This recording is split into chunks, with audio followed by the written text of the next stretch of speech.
इस वीडियो में आपको क्लास 10th के मैथ का प्रश्नावली 3.5 बताने वाले हैं। 3.5 में 1 नंबर में 4 क्वेश्चन, 2 नंबर का 2 क्वेश्चन है, 2 क्वेश्चन, 3 नंबर में 1 क्वेश्चन है और 4 नंबर में देख सकते हैं 5 क्वेश्चन है। तो ये 5, 1 6, 2 8, 4 12, तो ये सारे 12 का 12 प्रश्न आपको बताने वाले हैं और आप श्योरिटी के साथ आपको कहते हैं कि आपको हम समझा देंगे बिल्कुल, अगर आप थोड़ा सा कंसस होकर ध्यान दीजिएगा तो चलिए शुरू करते हैं। इससे पहले वाले सारे वीडियोस बन चुके हैं, सारे चैप्टर का हमने सॉल्यूशन किया, उसको जरूर देखिए ताकि आप लोग सीखिएगा और बोर्ड एग्जाम में अच्छा करिएगा। तो हमारा प्रश्न यहाँ पर बोल क्या रहा है, बोल रहा है कि निम्नरेखिक समीकरणों के युग्मों में से किसका एक अद्वितीय हल है, किसका कोई हल नहीं है या किसके अपरिमित रूप से अनेक हल है। ठीक है, ये तो पता लगाना है कितना हल है, और अद्वितीय हल की स्थिति में उसे वज्र गुणन विधि से ज्ञात करना। तो किसका कैसा हल है ये ज्ञात करना है। तो ये हल के लिए क्या फॉर्मूला होता है, तो आप देख सकते हैं ध्यान से, जब a1/a2 बराबर नहीं होगा b1/b2 और बराबर नहीं होगा c1/c2, मतलब कोई बराबर नहीं होगा, तो हमें अद्वितीय हल प्राप्त होंगे, तब अद्वितीय हल। जब a1/a2 b1/b2 c1/c2 जब सब बराबर हो तो अपरिमित रूप से अनेक हल होंगे, और जब a1/a2 बराबर b1/b2 और बराबर नहीं होगा c1/c2 तब कोई हल नहीं होगा। ये फॉर्मूला याद रखिएगा, निश्चित रूप से पूछता है। तो हम आते हैं फर्स्ट क्वेश्चन पर। हमारा फर्स्ट क्वेश्चन है x - 3y - 3 = 0, 3x - 9y - 2 = 0। इसको हम सॉल्व करते हैं। तो देख लीजिए, हम क्वेश्चन लिख लिया। अब क्वेश्चन लिख लिया तो चलिए इसको हम सॉल्व करते हैं। इसको हम मान लेंगे समीकरण 1, इसको मान लेंगे समीकरण 2।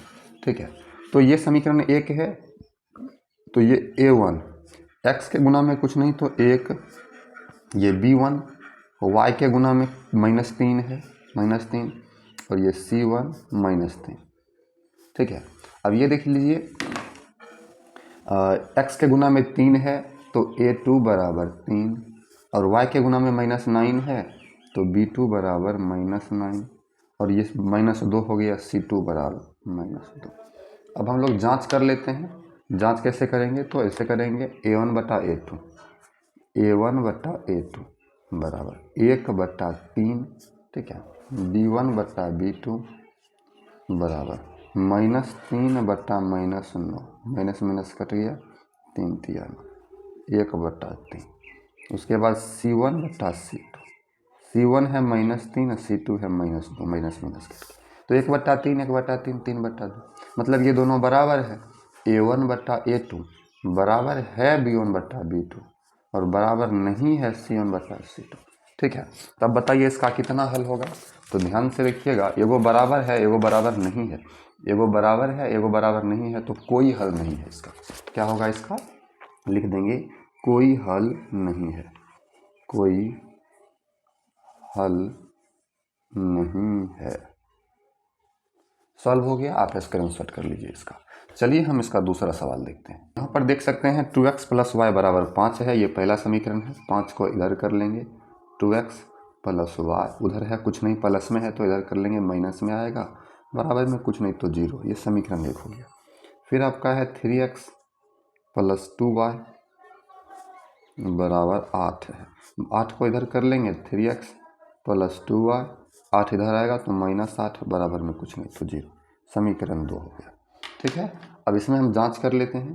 तो a1 समीकरण 1 में आइए, x के गुना को a1 बोलते हैं, 2 है। इसके बाद b1 आपका y के गुना में कुछ नहीं तो 1 है, और यहाँ पर आपका -5 हो गया c1, ये 3 हो गया आपका a2 समीकरण 2 में, ये 2 हो गया आपका b2, और -8 हो गया आपका c2। अब इसका जांच कर लेते हैं। a1/a2, a1 है 2, a2 है 3, b1/b2, तो b1 है 1, b2 है 2, c1/c2, ये है c1 है -5 और c2 है -8, 1/2, 2/3, 5/8, कोई बराबर नहीं, मतलब a1/a2 बराबर नहीं हो b1/b2 अब बराबर नहीं हो c1/c2, तब इसका कितना हल होगा। तब इसका एक अद्वितीय, जब कोई बराबर नहीं हो तब एक अद्वितीय हल होगा, अद्वितीय हल होगा। ठीक है। अब एक अद्वितीय हल होगा, क्योंकि आप यहाँ पर देख सकते हैं इसके लिए नियम कि जब कोई बराबर नहीं तो अद्वितीय हल हमें प्राप्त होगा। अब अद्वितीय हल की स्थिति में यहाँ पर बोला भी गया है कि अद्वितीय हल की स्थिति में उसे ब्रजगुणन विधि से हल करें। तो चलिए ब्रजगुणन विधि से हल करते हैं। तो ब्रजगुणन विधि का ये फॉर्मूला है x/b1c2 - b2c1 बराबर y/c1a2 - c2a1 बराबर 1/a1b2 - a2b1। स्क्रीनशॉट कर सकते हैं या आपके बुक में देख सकते हैं, पेज नंबर 67 में ये फॉर्मूला है, यहाँ पर दिया गया ब्रजगुणन विधि से। चलिए हम इस पर मान बैठा लेते हैं। तो x है तो x बटे, ध्यान दीजिएगा, x/b1c2। तो यहाँ पर देखिए b1 का मान आपका है 1 और c2 -8। तो 1 गुना -8 माइनस b2c1। तो b2 है 2 और c1 है -5। तो 2 गुना -5 बराबर y/c1a2। तो c1 आप देख सकते हैं -5, a2 3। तो यहाँ लिख लेंगे -5 गुना 3 माइनस c2a1। तो c2 आप देख लीजिए -8, a1 2 -8 a1 2, ठीक है, बराबर 1/a1b2। तो a1 देख लीजिए 2 और b2 है 2। तो 2 गुना 2 माइनस a2b1, a2 3 और b1 1, 3 गुना 1, ठीक है, हो गया। अब ध्यान दीजिएगा, ज़्यादा कुछ करना है नहीं।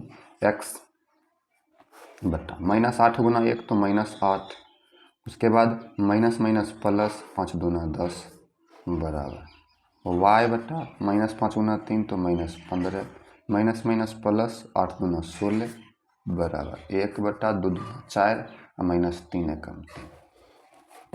एक लाइन और बढ़ा लेंगे, x/10 से 8 गया 2 बराबर y/16 से 15 गया 1 बराबर 1/4 से 3 गया 1।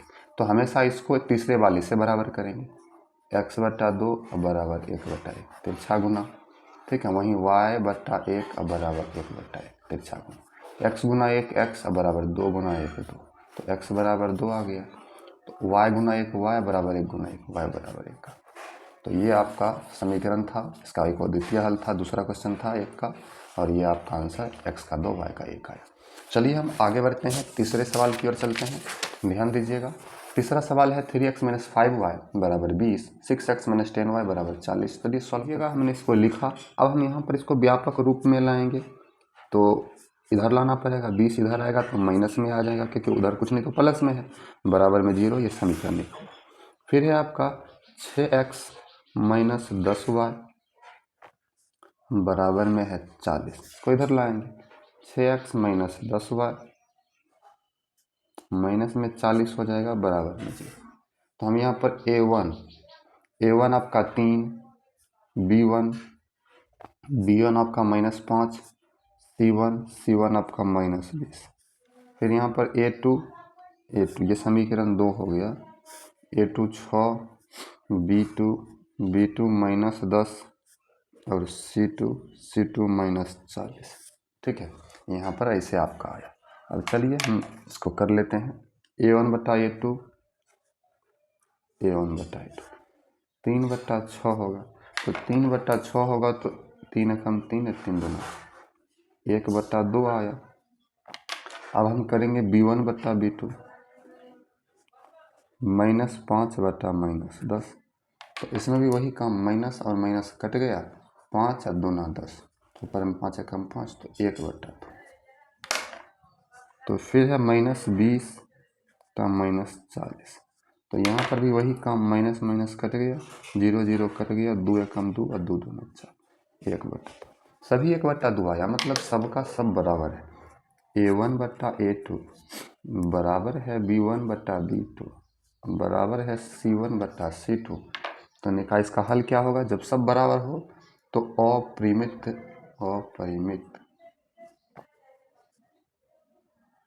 रूप से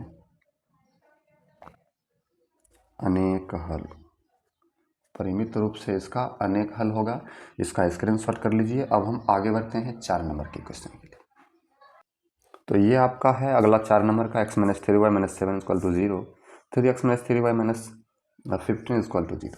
तो यहाँ पर a1 A1 आपका x के गुना में कुछ नहीं तो 1, B1 आपका -3 और C1 आपका 7। फिर इसी प्रकार A2 आपका 3 का B2 आपका -3 और C2 आपका -15। तो लगा देते हैं A1/A2 जांच करने के लिए। A1/A2 तो 1/3, ठीक है। B1/B2 तो -3/-3। इसको आप काटिएगा, माइनस माइनस कट गया, 3 कट गया तो आपका 1/1। फिर आपका है C1/C2 7/-15। तो एक भी बराबर नहीं है, मतलब A1/A2 बराबर नहीं है B1/B2, नहीं है बराबर C1/C2। जब कोई नहीं है बराबर तो इसका हो जाएगा अद्वितीय हल, ठीक है। इसका हो जाएगा अद्वितीय हल। स्क्रीनशॉट कर लीजिए। अद्वितीय हल की स्थिति में हमें इसे वज्रगुणन विधि से हल करना। तो वज्रगुणन विधि से हल करने के लिए वज्रगुणन विधि का फॉर्मूला लगाना पड़ेगा। तो इसका फॉर्मूला होता है x/B1C2 माइनस B2C1 बराबर y/C1A2 माइनस C2A1 बराबर 1/A1B2 माइनस A2B1, ठीक है। अब इस पर हम मान बैठा लेते हैं। तो x/, है तो x/, अभी एक सवाल आपको इस पर सॉल्व किए थे। B1 तो B1 का मान देखिए -3 है तो -3 गुना C2 -15 है तो -15। B2 -3 है तो -3 और C1 7 है तो 7 C1 7 है, A2 3 है माइनस C2 -15 है और A1 आपका 1 है बराबर 1/A1 1 है, B2 आपका -3 है, ठीक है। अब माइनस A2 आपका 3 है और A2 3 है और B1 -3।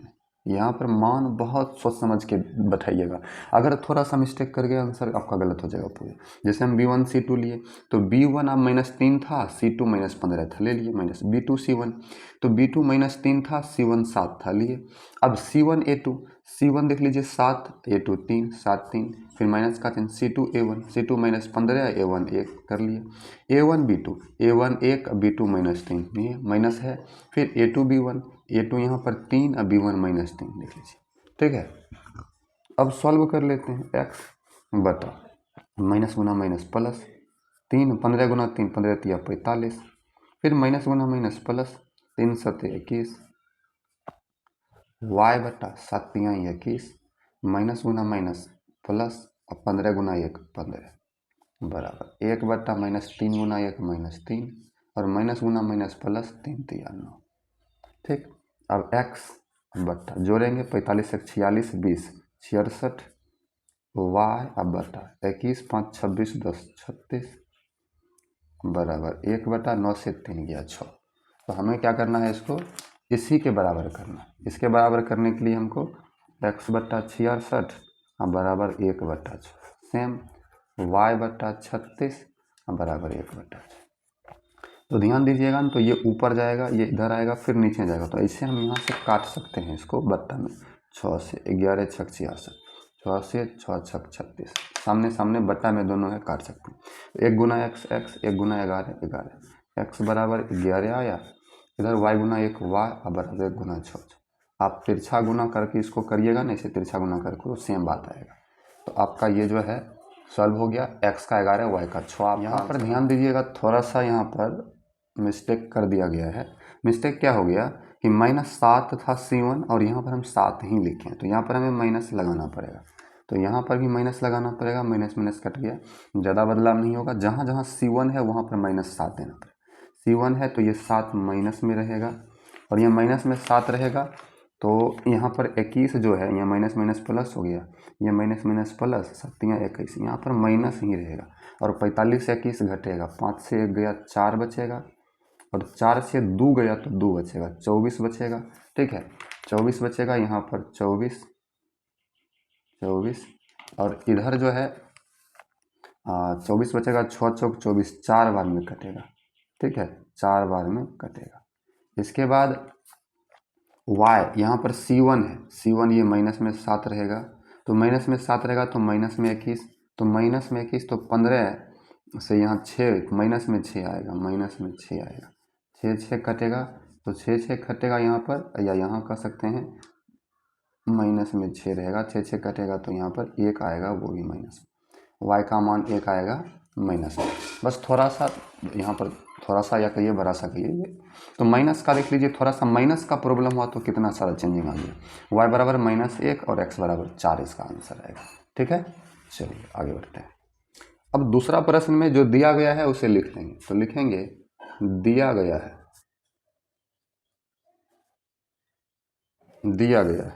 तो दिया गया है समीकरण का अपरिमित रूप से अनेक हल है। क्या दिया गया है कि निम्न रैखिक समीकरण युग्म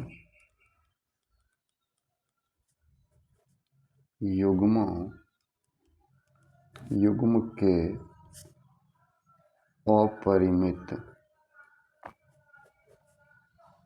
अपरिमित रूप से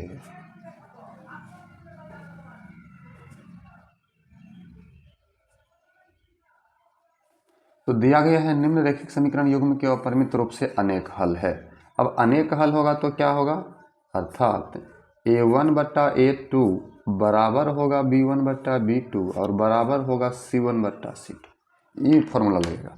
तो हमारा सवाल क्या है, तो हमारा सवाल है 2x प्लस 3y बराबर 7 को इधर कर लेंगे तो 2x प्लस 3y माइनस 7 बराबर 0, समीकरण 1। फिर आपका है a minus b into x plus a plus b into y बराबर 3a प्लस बी माइनस 2। तो इसको हम ऐसे लिखेंगे a minus b into x plus a plus b into y, सबको इधर कर लेंगे, 3 प्लस में है तो माइनस में 3a, b प्लस में तो माइनस में b और माइनस में 2 है तो प्लस में 2, चिन्ह बदल जाता है, ये समीकरण 2।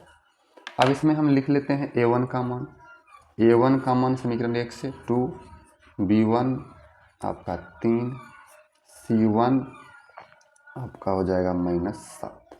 ठीक है, इसी तरह a2 a माइनस बी, ठीक है, b2 a plus b, c2 -3a minus b plus 2।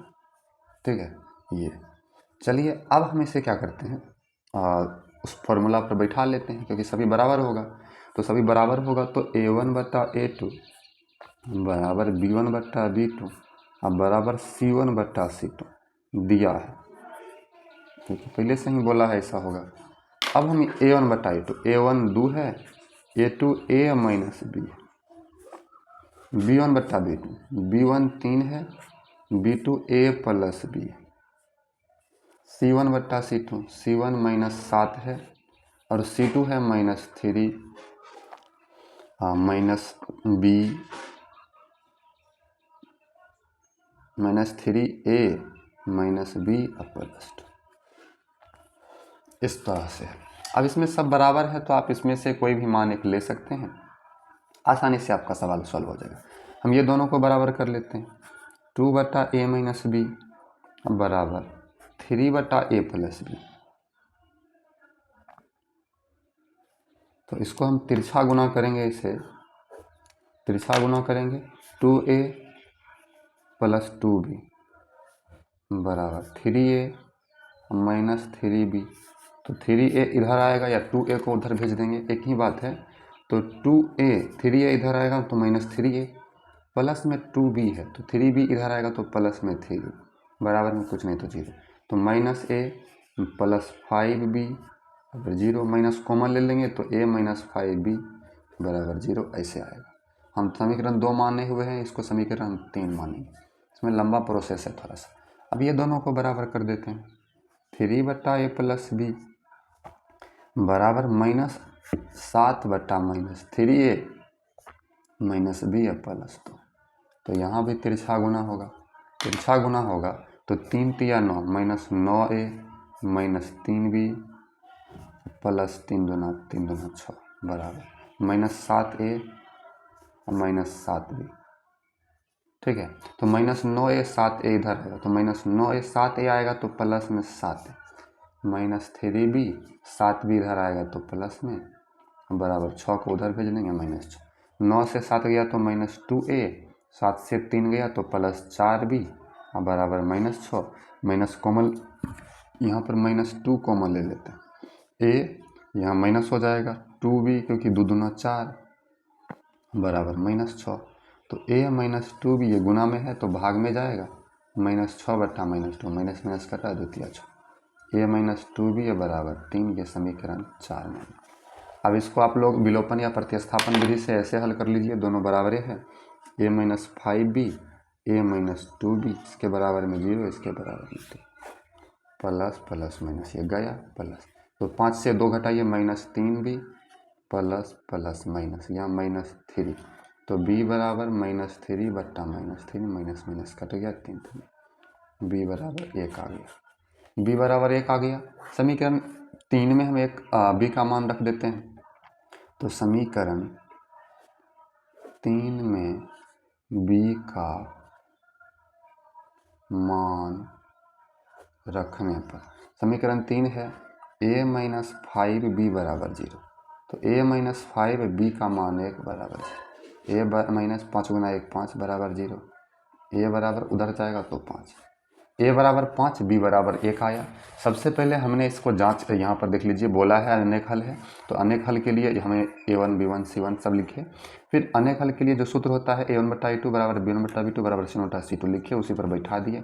इस दोनों को किसी के साथ कर सकते, ये हमको एक समीकरण इसमें एक समीकरण इसमें प्राप्त हुआ, दोनों को हमने विलोपन विधि से हल किया तो a और b का मान प्राप्त हुआ। ठीक है, आगे जो है हमारा इसी का दूसरा प्रश्न है, ये भी इम्पोर्टेंट है बहुत ज़्यादा, के किस मान के लिए समीकरण का कोई हल नहीं है। तो चलिए सॉल्व कर, क्वेश्चन है और दिया गया है, क्या दिया गया है, तो दिया गया है कि 3x + y बराबर 1 को इधर कर लेंगे, 3x + y 1 इधर आ जाएगा तो -1 बराबर में कुछ नहीं तो 0, समीकरण 1। फिर इसके बाद है 2k -1 × x plus k -1 × y बराबर 2k + 1, तो इसको इधर कर लेंगे, मतलब 2k -1 × x plus k -1 × y, इसको इधर करेंगे तो -2k और -1 हो जाएगा बराबर 0, समीकरण 2। ठीक है, हम यहाँ पर मान बैठा लेते हैं, और ये भी दिया गया है कि कोई हल नहीं है, कोई हल नहीं है। तो कोई हल नहीं होता है तो इसके लिए आपको पता है क्या प्रोसेस है, तो सबसे पहले हम कर लेते हैं a1 b1 का मान लिख लेते हैं, a1 का मान 3, b1 का मान y के गुना में कुछ नहीं तो 1 और c1 का मान -1, a2 का मान 2k -1, b2 का मान k -1 और c2 का मान -2k -1। ठीक है, अब देखिए कोई हल जब नहीं रहता है तो इसके लिए आपका जो फॉर्मूला है वो है a1/a2 और बराबर b1/b2 और बराबर नहीं c1/c2। तो हमको जो बराबर नहीं है उससे कोई मतलब नहीं है, हमको मतलब है a1/a2 और बराबर b1/b2। ठीक है, यहाँ पर हम लिख देंगे चूँकि कोई हल नहीं है, कोई हल नहीं है, ये बात समीकरण में दिया हुआ है, तो हमको इतना ही मान बैठाना है, a1 3, a2 हो गया 2k -1, ठीक, बराबर b1 1 और b2 हो गया k -1। ठीक है, अब इसको हम बाय द क्रॉस करेंगे इसे, अब बाय द क्रॉस तिरछा गुणन होगा, तो 3 गुना k 3k और 3 गुना -1 तो -3, इसको 1 से गुना करेंगे 2k और -1 2k इधर आएगा तो 3k, इधर आएगा 2k तो -2k बराबर -1, -3 उधर जाएगा तो +3, तो इनसे 2 गया 1k और 3 से 1 गया 2, तो k बराबर आपका आ गया 2। ठीक है, k बराबर, ये आपका समीकरण था, यहाँ पर हमारा k बराबर मान 2 आ गया। तो आप लोग वीडियो को लाइक कर दीजिए, हम आगे बढ़ते हैं। आगे आपका तीसरा सवाल है, निम्नरेखिक समीकरणों के युग्मों को प्रतिस्थापन एवं वज्र गुणन विधियों से हल कीजिए, इस विधि को आप अधिक उपयुक्त मानते हैं। तो आपको दोनों विधि से हल करना है, हम कर देते हैं। चलिए, तो प्रतिस्थापन और वज्र गुणन कर लेते हैं। तो यहाँ पर ये दिया हुआ है समीकरण 1, फिर आपका 3x + 2y = 4, समीकरण 2। अब हम इसको सबसे पहले प्रतिस्थापन विधि से हल कर लेते हैं। लिख लेंगे प्रतिस्थापन विधि।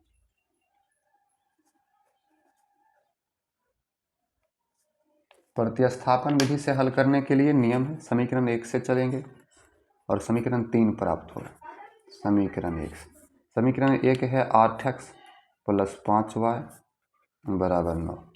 तो 8x = 9, ये प्लस में है तो माइनस में 5y, 8 गुना में है तो भाग में, 9 - 5y / 8, तो समीकरण 3 मान लिया।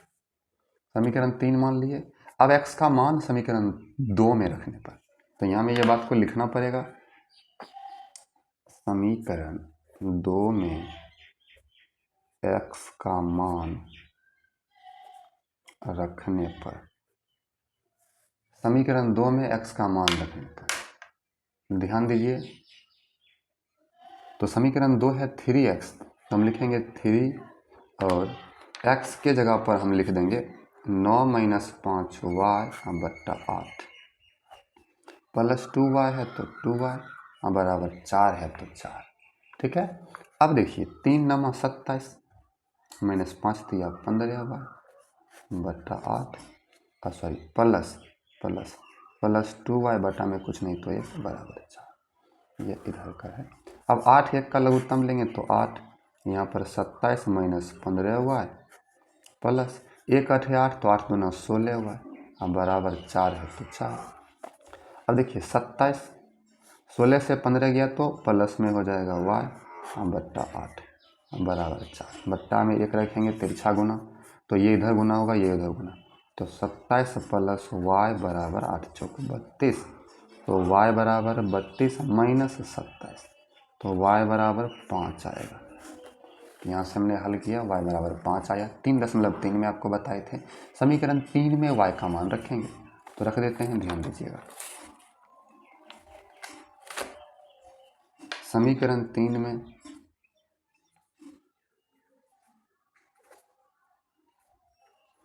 y का मान रखने पर, समीकरण 3 है x बराबर 9 - 5 y के जगह पर हम 5 रखेंगे / 8, तो x बराबर 9 - 25 / 8, तो x बराबर -16 / 8, 8 दूना 16, x बराबर -2, x बराबर -2 और y बराबर आया आपका +5। तो ये हमने इसको प्रतिस्थापन विधि से हल। अब इसको हम लोग वज्र गुणन विधि से हल करेंगे। हमने समीकरण 1 और समीकरण 2 मान लिया। वैसे आपको इसको इधर करना है, तभी सॉल्व करिएगा, प्रोसेस सही रहेगा। ठीक है, तो हम इसको इधर करेंगे। यहाँ पर समीकरण 1, यहाँ पर समीकरण 2 हम मान तो लिए, लेकिन मानना यहाँ पर नहीं है, बस हम ये आपको दिखा रहे हैं कि बच्चे यहीं पर गलतियाँ करते हैं। ठीक है, हमको क्या करना है, लिखना है 8x। देखिए फ़र्क तो कुछ पड़ेगा नहीं, लेकिन इधर करना है क्योंकि यही नियम है। अब इसको हम समीकरण 1 मानेंगे, फिर 3x + 2y, ये 4 इधर आएगा माइनस में बराबर 0, इसको समीकरण। तो आपका a1 हो गया 8, b1 हो गया 5 और c1 हो गया -9, a2 हो गया 3, b2 हो गया 2, c2 हो गया -4। अब वज्र गुणन का फॉर्मूला क्या होता है, तो फॉर्मूला आप लोग ध्यान रखिएगा, फिर से आपको तीसरा बार ये फॉर्मूला बता रहे हैं। b1 c2 - b2 c1 x बटा y बटा c1 a2 - c2 a1 बराबर 1 बटा a1 b2 - a2 b1 ये फॉर्मूला होता है। अब इस पर हम मान बैठा लेते हैं, तो x बटा b1 5 है, c2 -4 है, माइनस b2 2 है और c1 आपका -9 है, y बटा c1 आपका देख लीजिए -9 है और a2 आपका 3 है, माइनस c2 -4 है और a1 आपका 8 है, ठीक, बराबर 1 बटा a1 8 है, b2 2 है, माइनस a2 आपका 3 है और b1 आपका 5, मान हमने बैठा लिया, ठीक है। अब x बटा 5 चौक 20, माइनस है तो माइनस गुना माइनस प्लस 2 नंबर 18, ठीक है, बराबर y बटा 9 तिया 27, माइनस है तो माइनस और माइनस माइनस प्लस 8 चौक 32, 1 बटा 8 दूना 16 माइनस 5 तिया 15। तो देखिए x बट्टा 20 से 18 को घटाएंगे तो माइनस में 2, y बट्टा 27 इधर घटेगा तो प्लस में 5, 1 बट्टा 16 से 15 गया 1, तो x बट्टा -2 बराबर 1 बटा 1, ऐसे करेंगे। फिर y बट्टा 5 बराबर 1 बट्टा 1, तिरछा गुना x गुना 1 1x -2 बराबर y गुना 1 y बराबर 5 में। तो ये आपका आंसर अभी हम प्रतिस्थापन से हल किए थे तो सेम ही आया था, ये आपका था वज्रगुणन यहाँ से, ठीक है। चलिए, तो ये आपका जो है 3 तक हमने सवाल जो था सॉल्व कर दिया है। अब आगे जो आता है बहुत इंपॉर्टेंट, यहाँ पर 4 नंबर का, निम्न समस्याओं में रैखिक समीकरणों के युग्म बनाइए और उनके हल यदि उनका अस्तित्व हो तो किसी बीजगणितीय विधि से ज्ञात कीजिए। कोई भी विधि आप इसमें यूज कर सकते हैं। तो चलिए हम इसमें सॉल्व करते हैं इसको। क्वेश्चन है, एक छात्रावास जिसको हॉस्टल कहते हैं के मासिक व्यय 1 महीने का खर्चा का एक भाग नियत है, मतलब महीने का एक भाग जितना खर्चा होता है वो फिक्स है, तथा शेष इस पर निर्भर करता है कि छात्र ने कितने दिन भोजन लिया। आप समझिए, अगर 1 महीने वहाँ रहते हैं तो फिक्स है आपका इतना महीना लगेगा, लेकिन 1 महीना 1 दिन रहा, कोई 1 महीना 2 दिन रहा, 5 दिन रहा, तो अलावा एक्स्ट्रा दिन का अलग रुपया लगता है। तो जब एक छात्र ए, कोई छात्र है ए जो 20 दिन भोजन करता है तो उसको 1000 देना पड़ता है, और एक छात्र बी है जो 26 दिन भोजन करता है तो उसको 1180 देना पड़ता है। तो नियत व्यय और प्रतिदिन के भोजन का व्यय कहता है ज्ञात करना। तो 4 का 1 है तो 4 का 1 मान लेंगे, माना छात्रावास का नियत व्यय बराबर x रुपया, तथा छात्रावास का क्या है प्रतिदिन, तो प्रतिदिन भोजन का व्यय बराबर y रुपया। नियत का x और प्रतिदिन अगर भोजन करेगा तो उसका हम y मान लिए, ठीक है। अब चलिए आगे बढ़ते हैं। अब प्रश्न से लिखेंगे, चूंकि प्रश्न से तो एक छात्र ए जो 20 दिन भोजन करता है 1000 रुपया लेता है। अब छात्र ए 20 दिन भोजन करता है, तो एक तो वह फिक्स महीना दिया होगा x रुपया। अब 20 दिन भोजन करता है, एक दिन का y लगता है तो 20 दिन का 20y, और उसको 1000 देना पड़ा तो 1000 से निकला। पुनः प्रश्न से छात्र बी देख लीजिए जो 26 दिन भोजन करता है, तो 1 महीना हुआ नहीं। छात्र बी जो 26 दिन भोजन करता है, ठीक है। तो छात्र बी एक तो फिक्स किराया x लगबे करेगा, 26 दिन करता है तो 26 हुआ, और उसको देना पड़ता है 1180। कितना देना पड़ता है 1180। समीकरण 2 मान लेंगे। ध्यान से देखिएगा, दोनों तरफ एक मान बराबर है, हम विलोपन विधि से हम हल करते हैं। x प्लस 20y बराबर 1000 और यहाँ पर है x प्लस 26y बराबर 1180। यहाँ प्लस प्लस कुछ नहीं तो माइनस, यहाँ प्लस है तो माइनस, यहाँ भी प्लस प्लस यहाँ माइनस। ध्यान से देखिएगा तो ये दोनों कट गया, 20 से 26 घटेगा तो माइनस में 6y, 1180 से 1000 घटेगा तो माइनस 180। y बराबर माइनस 180 बट्टा माइनस 6, माइनस माइनस कटा, 6 3 18 30, y बराबर 30। तो प्रतिदिन का जो है 30 रुपये, प्रतिदिन भोजन का मूल्य कितना, 30 रुपया है। हम समीकरण 1 में रख देते हैं y का मान, तो लिखेंगे समीकरण 1 में y का मान रखने पर, तो समीकरण 1 है x प्लस 20y, y का मान 30 आया बराबर 1000, ठीक है। तो x प्लस 3 दूना 6, 600 बराबर 1000, x बराबर 1000 माइनस में 600 तो x बराबर 400। ये आपका है नियत, ठीक है, नियत व्यय, नियत। तो यहाँ पर देख लीजिए आपका नियत x अतिरिक्त y माने समीकरण 1 समीकरण 2 इसको विलोपन विधि से हल किए तो y 30 आया और x आपका 400 आया। तो ये सॉल्व हुआ। चलिए आगे बढ़ते हैं हम दूसरा प्रश्न पर। दूसरा प्रश्न है एक भिन्न 1/3 हो जाती है, VVI प्रश्न है आपका, ये 3.4 3.3 में भी आया है। एक भिन्न 1/3 हो जाती है जब उसके अंश में 1 घटाया जाता है, और वह 1/4 हो जाती है जब हर में 8 जोड़ दिया जाता है, तो वह भिन्न ज्ञात करें। चलिए सॉल्व करते हैं। तो अब ध्यान दीजिए, एक भिन्न का बात बोला, आप लोग भिन्न के बारे में 3.3 और 3.4 में देख चुके हैं, नहीं देखे हैं तो आप जरूर उसको देख लीजिएगा उस वीडियो को, ठीक है। तो हम यहाँ पर मान लेते हैं क्योंकि भिन्न बराबर अंश बटा हर होता है, यह आपका दूसरा क्वेश्चन है 4 नंबर का। मान लेते हैं माना भिन्न का अंश बराबर x तथा भिन्न का हर बराबर y। मान लिए अब भिन्न बराबर क्या होगा, तो भिन्न बराबर सूत्र होता है,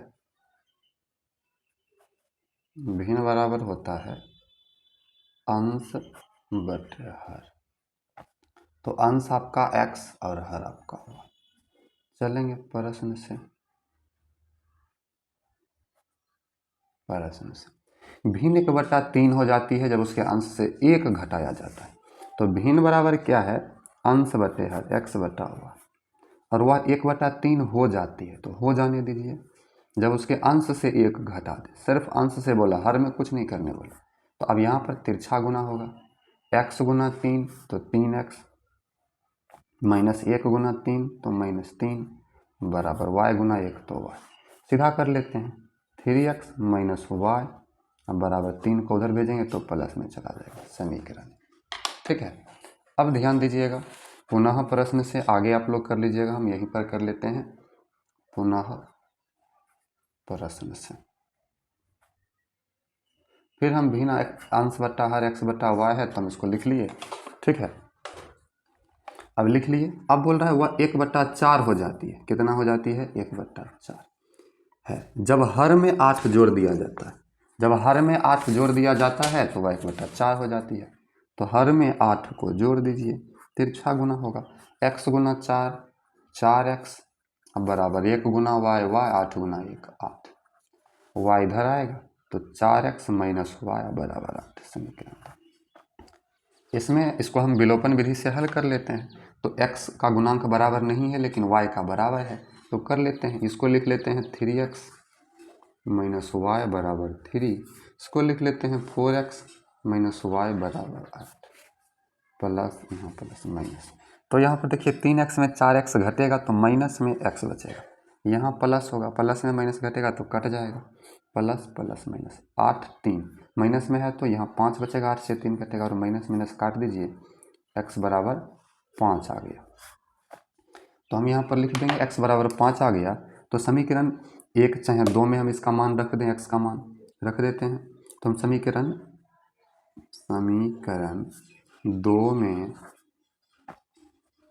2 में समीकरण 2 में x का मान रखें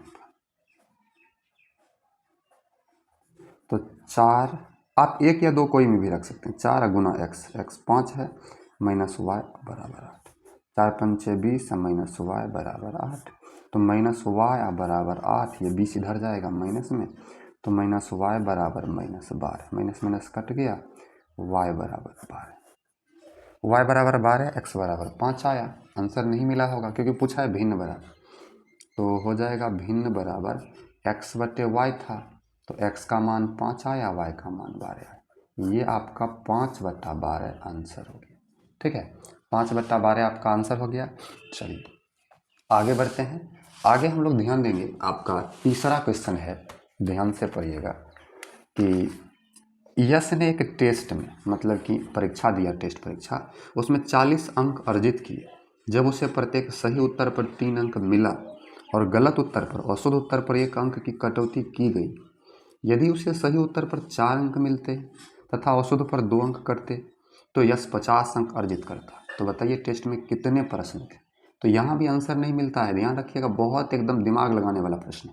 तो हम मान लेते हैं यश के द्वारा दिए गए या सही उत्तरों की संख्या x तथा गलत उत्तरों की संख्या y, ऐसे करके हम मान लेते हैं। या x सही उत्तरों पर x अंक मिलते हैं, क्योंकि 40 अंक अर्जित किया तो सही पर 3 अंक मिले और अशुद्ध पर 1 अंक मिले। तो यहाँ पर हमको मानना पड़ेगा, क्या मानना पड़ेगा, पहले तो तीसरा प्रश्न है 3 नंबर का, मान लेते हैं, माना यश द्वारा टेस्ट में दिए गए सही उत्तरों की संख्या बराबर x तथा यश द्वारा टेस्ट में दिए गए गलत या अशुद्ध उत्तरों की संख्या बराबर y। मान लिया। अब चलेंगे प्रश्न से, चूँकि प्रश्न से चलिए थोड़ा सा ध्यान दीजिएगा, सवाल सॉल्व। अब ध्यान क्या देना है कि देखिए यश 40 अंक अर्जित करता है जब सही उत्तर पर 3 अंक मिलता है और गलत पर 1 अंक कट जाता है। अब सही पर 3 अंक मिलता है तो वो x को सही आंसर दिया, तो x को एगो पर 3 मिलता है तो x को हम 3x मिलेगा। और गलत पर एगो कटता है तो गलत कितना उत्तर दिया, y, कटने का मतलब घटना, तो y गुना एगो। और अब उसको टोटल अंक कितना मिला, तो 40 अंक। समझिएगा फिर से कि सही उत्तर पर 3 अंक मिलता है तो 3 गुना x हो गया क्योंकि x को सही उत्तर दिया, और गलत पर 1 अंक कटता है तो y गुना 1 हो गया क्योंकि y है उसका गलत उत्तर की संख्या, और कुल मिलाकर 40 नंबर लाया। मतलब 3x माइनस y बराबर 40 समीकरण। पुनः प्रश्न से अब फिर क्या कहता है, तो फिर से देख लीजिए।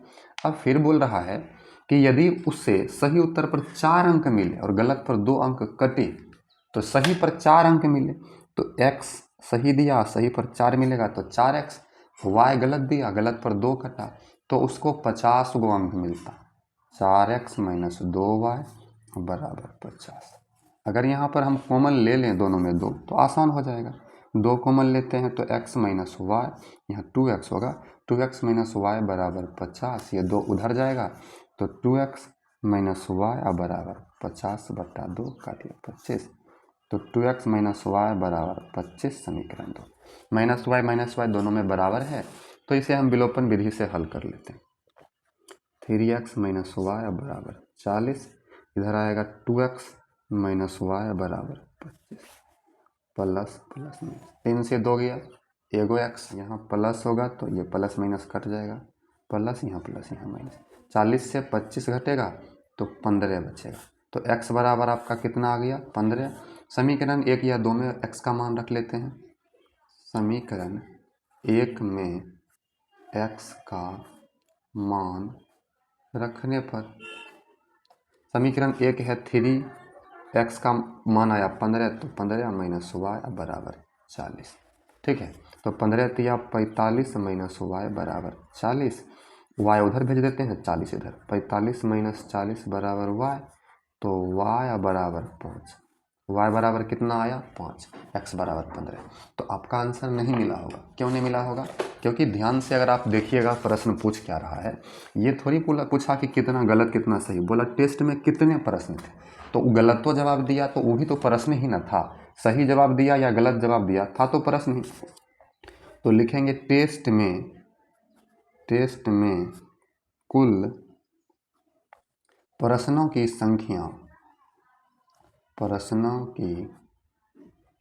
संख्या बराबर यश द्वारा दिए गए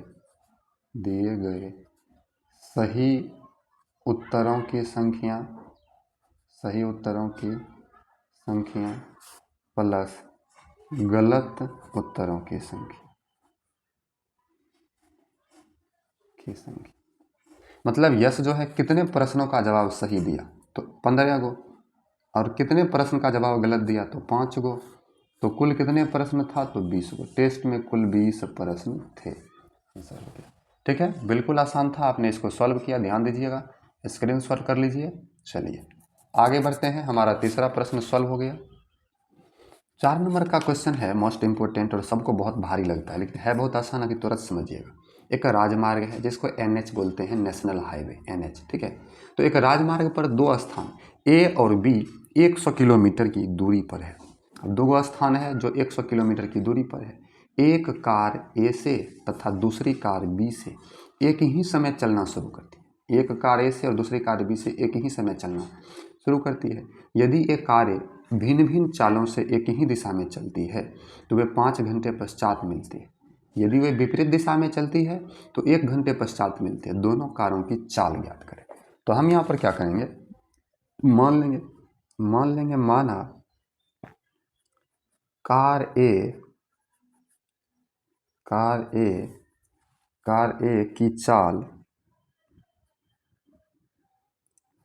की चाल बराबर x किलोमीटर प्रति घंटा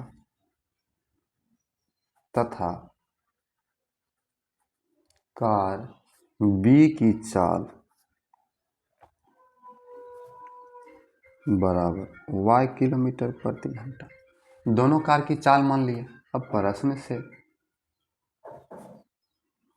प्रश्न को समझना होगा, है तो आसान, नहीं समझिएगा तो भारी ही लगेगा। तो एक राजमार्ग है जो A और B से 100 किलोमीटर की दूरी पर स्थित है। हम यहाँ पर मान लेते हैं कि ऐसा कोई राजमार्ग होगा, एक छोर का नाम हम A दे देते हैं, दूसरे छोर का नाम हम B दे देते हैं। दोनों के बीच की दूरी 100 किलोमीटर है, ठीक है, दोनों के बीच की दूरी 100 किलोमीटर है। अब यहाँ पर बोल रहा है कि एक कार A से और दूसरी कार B से एक ही समय चलती है, मतलब 5 बजे मान लेते हैं दोनों कार चलती है। अब किधर चलती है तो ये कार का चाल अलग अलग, मान लेते हैं कोई 40 का रफ्तार होगा, कोई 50 का, या अलग अलग हो सकता है। एक ही दिशा में चलती है तो 5 घंटे के बाद मिलती है। अब ये कारें अलग अलग चाल से एक ही दिशा में, मान लेते हैं ये कार इधरे जा रहा होगा और ये इधरे जा रहा होगा, तो एक ही समय में चलती हैं तो 5 घंटे के बाद मिलती है। इसका मतलब ये जो ए कार है इसको तो इतने दूरी बेसी तय करना पड़ा होगा, क्योंकि ये यहाँ तक आएगा तब तक ये बी कार आगे निकल चुका होगा, और फिर इसको पकड़ने में इसे टोटल 5 घंटा लगता है, ठीक है। तो समय है 5 घंटा, समय बराबर 5 घंटा, चाल x है, तो कार ए द्वारा तय की गई दूरी बराबर चाल गुना समय, तो चाल x है और समय 5 घंटा है, तो मतलब 5x, तथा कार B द्वारा तय की गई दूरी, तो चाल गुना समय, चाल y, समय 5 घंटा, तो 5y। अब आपको बोलबे कि ये कार ए जाएगी यहाँ तक, तो 100 किलोमीटर बेसी चलना पड़ेगा कार ए को, किससे, कार बी से। तो यहाँ पर 5x माइनस 5y दोनों मिला करके जो है कितना दूरी तय करती है, तो दोनों मिला करके 5 घंटे बाद मिलती है 100 किलोमीटर। बराबर में 100 क्यों दिए? बीच की दूरी 100 है, तो ये कार चला, तो ये यहाँ से चला, 5 घंटे बाद मिला, तो 5 घंटे में कितना दूरी ये तय किया, कितना ये तय किया, और 100 का अंतराल 100 बेसी तय किया, इसीलिए 100 घटा दिए।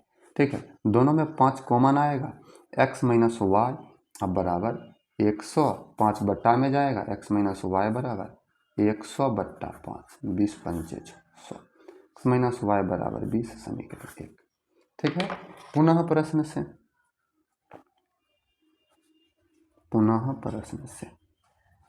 अब ध्यान दीजिएगा क्या बोल रहा है कि यदि ये कार्य भिन्न भिन्न चाल से एक ही दिशा में चलती है तो हो गया। अब आगे, यदि वे विपरीत दिशा में चलती है तो 1 घंटे के पश्चात मिलती है। विपरीत दिशा का क्या मतलब है? अब ये कार इधर जा रहा है और ये बी कार इधर आ रहा है, तो 1 घंटे के बाद मिल जाता है, तो दोनों मिलाए कि नहीं 100 किलोमीटर दूरी तय किया। तो अब जो है समय 1 घंटा है, समय बराबर 1 घंटा, तो समय 1 घंटा है, तो कार ए द्वारा तय की गई दूरी बराबर चाल गुना समय, चाल x है और समय 1 है तो x, और कार बी द्वारा तय की गई दूरी बराबर y है और समय 1 घंटा है तो y, और दोनों मिलाकर कितना दूरी तय किया, तो 100 किलोमीटर किया। क्यों? क्योंकि दोनों मिलाकर के इधर गया वो इधर आया, तो 100 किलोमीटर। समीकरण 1 और 2 प्राप्त हुआ। चलिए सॉल्व करते हैं। अब यहाँ पर हमारा 1 और समीकरण 2 प्राप्त हुआ, दोनों तरफ x है, बराबरी मान है, तो हम यहाँ पर इसको विलोपन विधि से कर लेते हैं, क्योंकि ये विधि हमको अधिक उपयुक्त अर्थात अच्छा लगता है। बराबर 100 प्लस यहाँ माइनस गया, माइनस, तो दोनों माइनस में है, -2y प्लस यहाँ माइनस, तो 20 में से 100 घटाएंगे -80, तो y बराबर -80 बट्टा -2, माइनस कटा 40, तो y बराबर 40। y बराबर कितना आया? 40। मतलब कार बी था ना, हाँ, कार बी की चाल बराबर 40 किलोमीटर प्रति घंटा। अब समीकरण 1 चाहे 2 में हम रख देते हैं y का मान, समीकरण 1 में y का मान रखने पर समीकरण 1 है x माइनस y के जगह पर 40 बराबर 20 है, तो x बराबर 20, ये 40 इधर जाएगा प्लस में, x बराबर 60। मतलब कार ए की चाल बराबर 60 किलोमीटर प्रति घंटा। तो यहाँ पर आप देख लीजिए, हमने कार का चाल माना, दूरी ज्ञात किया, और दोनों के यहाँ पर समीकरण 1 x माइनस 20 आया। फिर प्रश्न से चले और हमको समीकरण दूसरा आया, हमने इसे सॉल्व कर लिया विलोपन विधि से। अब इस चैप्टर का लास्ट प्रश्न, क्वेश्चन क्या है लास्ट वाला, देख लीजिए कि एक आयत का क्षेत्रफल 9 वर्ग इकाई कम हो जाता है यदि उसकी लंबाई 5 इकाई कम कर दी जाए और चौड़ाई 3 इकाई बढ़ा दी जाती है। यदि हम लंबाई को 3 इकाई और चौड़ाई को 2 इकाई बढ़ा दे तो क्षेत्रफल 67 वर्ग इकाई बढ़ जाता है। तो आयत की बीमाएं ज्ञात कीजिए। तो आयत की बीमा क्या होगा? लंबाई या चौड़ाई ना होगा, तो हमको मानना पड़ेगा। तो ये हमारा क्वेश्चन है 5 नंबर का। मान लेंगे, माना आयत की लंबाई बराबर x तथा चौड़ाई बराबर y इकाई इसका मात्रक हो गया, चूँकि प्रश्न से तो प्रश्न में ध्यान से देखिएगा तो क्या बोल रहा है कि एक आयत का क्षेत्रफल 9 वर्ग इकाई कम हो जाता है यदि उसकी लंबाई 5 इकाई कम कर दी जाए और चौड़ाई 3 इकाई बढ़ा दी जाए। तो आप बताइएगा आयत का क्षेत्रफल आयत का क्या होता है? कहिएगा सर लंबाई और गुना चौड़ाई होता है। बिल्कुल, तो क्षेत्रफल लंबाई हमारा कितना है? x है, और चौड़ाई कितना है? y है, x गुना y, क्षेत्रफल बराबर, तो लंबाई x और चौड़ाई y, कहिएगा दोनों तरफ क्यों दिए? अरे क्षेत्रफल क्षेत्रफल लंबाई गुना चौड़ाई, लंबाई x चौड़ाई y, यहाँ पर आप लगा दीजिए आयत का क्षेत्रफल लंबाई गुना चौड़ाई मतलब x गुना y।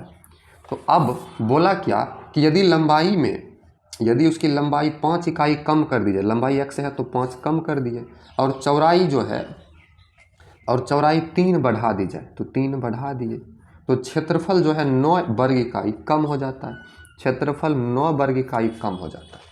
तो जो बात बोला क्षेत्रफल 9 वर्ग इकाई कम जाता है तो हमने 9 घटा दिया। यदि उसकी लंबाई 5 कम कर दी और चौड़ाई 3 बढ़ा दी, लंबाई 5 कम कर दी चौड़ाई 3 बढ़ा दी। अब हमें इसे सॉल्व कर लेना है तो कर लेते हैं। x गुना वाई एक्स वाई माइनस 9 बराबर गुना करते हैं x गुना वाई एक्स वाई, x गुना 3 x माइनस 5 गुना y minus 5y minus plus minus 5 3 15। ये एक्स वाई इधर आएगा माइनस में तो ये कट जाएगा, सीधा कर लेते हैं 3x माइनस 5y माइनस 15 है और बराबर में है माइनस 9। इसको इधर नहीं किया बल्कि सीधा कर लिए, बराबर कर लिए। 3x माइनस 5y बराबर माइनस 9 है, ये प्लस में 15 जाएगा तो 3x माइनस 5y बराबर 6 समीकरण 1 आएगा। अब समीकरण 1 आया तो पुनः प्रश्न से चलेंगे से, तो फिर इसमें हम कर लेंगे आयत का क्षेत्रफल बराबर, तो क्षेत्रफल बराबर लंबाई गुना चौड़ाई होता है, एक्स वाई क्षेत्रफल इसका है और लंबाई या गुना चौड़ाई, तो एक्स वाई बराबर लंबाई है x और चौड़ाई है y। अब क्या बोलता है फिर से समझिएगा, अब बोलता है यदि लंबाई को 3 और चौड़ाई को 2 इकाई बढ़ा दे तो क्षेत्रफल 67 वर्ग इकाई बढ़ जाता है, क्षेत्रफल 67 बढ़ जाता है। लंबाई को कितना बढ़ा देते हैं 3, तो बढ़ाने का मतलब प्लस, और चौड़ाई को 2 बढ़ा दे, तो अब यहाँ पर गुना कर लीजिए फिर ये भी सॉल्व, तो एक्स वाई प्लस 67 बराबर x गुना वाई एक्स वाई और x गुना 2 तो 2x, 3 गुना y तो 3y, 3 गुना 2 तो 3 गुना 6, ये प्लस में इधर आएगा माइनस में कट जाएगा, 67 बचा, इधर 2x प्लस 3y प्लस 6, सीधा कर लेते हैं 2x प्लस 3y प्लस 6 बराबर में 67 है तो 67, ठीक है 2x प्लस 3y बराबर 67, ये 6 माइनस में जाएगा, 2x प्लस 3y बराबर 61 समीकरण 2। ठीक है, चलिए अब समीकरण 1 हमें प्राप्त हुआ, समीकरण 2 प्राप्त हुआ। x का गुणांक y का गुणांक बराबर नहीं है, विलोपन विधि से ज्ञात करने के लिए बराबर करना पड़ता है, ये 2 से इसमें गुना और ये 3 से इसमें गुना कर देते हैं। ठीक है, 2 तिया 6x, 2 पंचे 10y बराबर 6 दूना 12, 3 दूना 6x, 3 तिया 9y और 61 तिया, 1 तिया 3 और 6 तिया 18 183 प्लस प्लस यहाँ माइनस होगा, ये गया यहाँ माइनस, तो 10 9 माइनस 19y प्लस प्लस यहाँ माइनस बराबर 3 से 2 गया तो 1 और 8 से 1 गया 7, 171 बचा। अब y बराबर माइनस में बचा 171, ये बट्टा में माइनस 19 जाएगा तो माइनस माइनस कट गया, 19 नमा 171 होता है, y बराबर 9, y बराबर 9 तो ये आयत की चौड़ाई है। ठीक है, समीकरण 1 या समीकरण 2 में y का मान रख लेते हैं, तो समीकरण हम 1 में रख लेते हैं y का मान, समीकरण 1 में y का मान रखने पर, ठीक है, तो समीकरण 1 है 3x माइनस 5 और y का मान 9 आया है तो 9 अब बराबर 6, ध्यान से देखिए, तो 3x माइनस 45 बराबर 6, 3x बराबर 6, ये प्लस में 45 इधर जाएगा तो x बराबर 51, ये 3 बट्टा में आएगा, 51 ये 3 गुना में है तो बट्टा में आएगा, तो यहाँ पर काटेंगे 3 एकम 3 3 7 17 तिया 51, x बराबर आएगा 17, तो ये आपका हो गया लंबाई। ठीक है, लंबाई 17 और चौड़ाई 9। तो आपका जो सवाल था हमने लंबाई चौड़ाई माना, जैसे जैसे बोला उस प्रकार से किया और इस प्रकार से करने के बाद हमारा चौड़ाई 9 लंबाई 17 प्राप्त हुआ। तो इस वीडियो में हमने आपको ये प्रश्नावली 3.5 था, ये 3.5 पूरे का पूरे बताया। वीडियो अच्छी लगी तो वीडियो को लाइक करके चैनल को सब्सक्राइब कर लीजिए। अब 1.1 से लेकर 3.5 तक अभी तक हमने सॉल्व कर दिया है, आगे हम जानेंगे 3.6 जानेंगे। इसमें आपका टोटल 8 सवाल 1 नंबर में और 2 नंबर में 3, 11 सवाल है, इम्पोर्टेंट है। हमारा ये 2 चर वाला ख़त्म हो जाएगा। तो सब्सक्राइब कर लीजिए, मिलते हैं अगले वीडियो में। Thank you.